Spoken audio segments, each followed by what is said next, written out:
Well, here we are talking product photography again. This one's a little different though, because we're dealing with both sides of the house. One, the seller, trying to sell their product online. What kind of images do they need? What do they want? For the photographer, how are you building your portfolio for product photography? How are you going to help that seller sell his product with your product photography?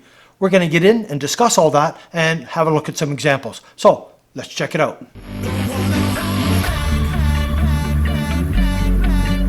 So as I say, we're going to deal with the photography side of the house and a bit of the seller side of the house, because sometimes they're one and the same, photographer and seller. I mean, the people selling, are you having problems selling? Are there people looking at your products but just not buying? Were your sales going okay and then all of a sudden fell off the face of the earth? What's going on? As a photographer, you're trying to build your portfolio to attract that customer to shoot, but you're not getting the work. What's going on? We're going to look at all of that. Now, one of the first things we're going to look at, though, for both sides of the house, is your branding.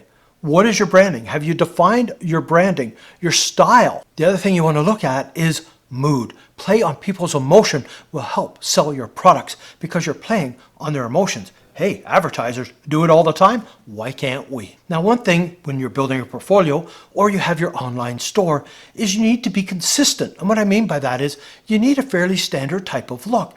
Should match in also with your branding, but you should be consistent in your look. So if you're doing an image like this, looks pretty good to sell your product, but what happens when you start doing this? Now I've got people mixed in and a product, that kind of looks weird. I've got product mixed in with people, backwards, the other way. You see how it's not working? What happens if it's just all product though? You see the oddball one out here?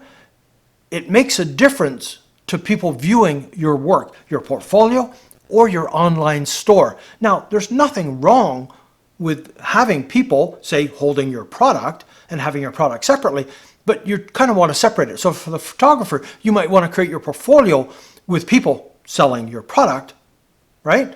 Or you might just want the on white or reflections and stuff like that. Now, I am going to put a link down below to how to shoot on white, how to get different reflections, also how to isolate on white. So all those 3 videos will be down below. So photographers, check them out to show you how to create that work. But you can see having inconsistency within your portfolio or your online store gets confusing to the customer, whether it be you as a photographer trying to sell to the seller or the seller trying to sell to the public.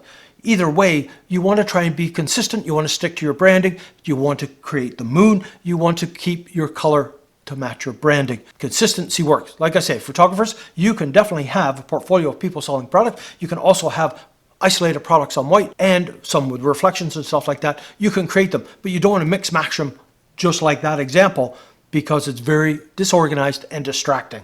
Now, also in all of that, photographers, we have to look at lighting. As I say, I've put the links down below so you can check that out. But with the lighting, do you want that harsh light look? Do you want that soft light? Do you want the window light, natural light look?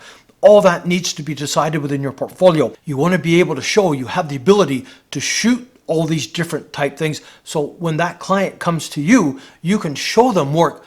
You can tailor your portfolio based on that client. So if that client loves the on-white stuff, you're not going to show them your people holding product stuff. You're going to tailor your portfolio geared to that client. And that is key. You don't want to just throw a whack of stuff at them because they're not going to be interested. They're only interested, say, on your on-white, or they're only interested in how you can photograph models with products. They don't care about your on-white. So you have to tailor your portfolio. So you have to learn to master these different lighting skills and different looks to make you the best photographer for that client. Now, the other thing, being the photographer, you need to be consistent in your editing style. You don't want to kind of do like the 70s look here and you're editing this way, and then in this one, it's totally different because you haven't come to what your style is. So your editing is bouncing all over the place, same as your color management and everything else.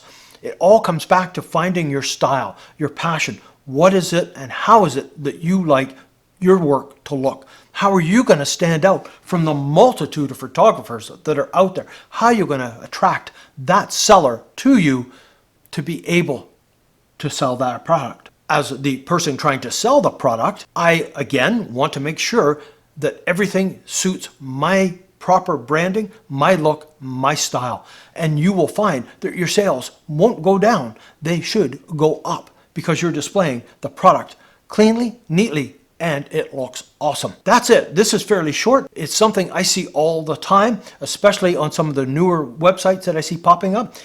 Totally inconsistency in images. Photographers' portfolio is just all over the place. Find your passion, find your style, get to it, increase sales, and photographers, increase business. So it's a win-win all the way around. Well, that's it for this one. If you're new to the channel, please subscribe. Hit that bell notification so you're aware when I post new videos like this. If you enjoyed it, please give it a thumbs up. So, until the next time.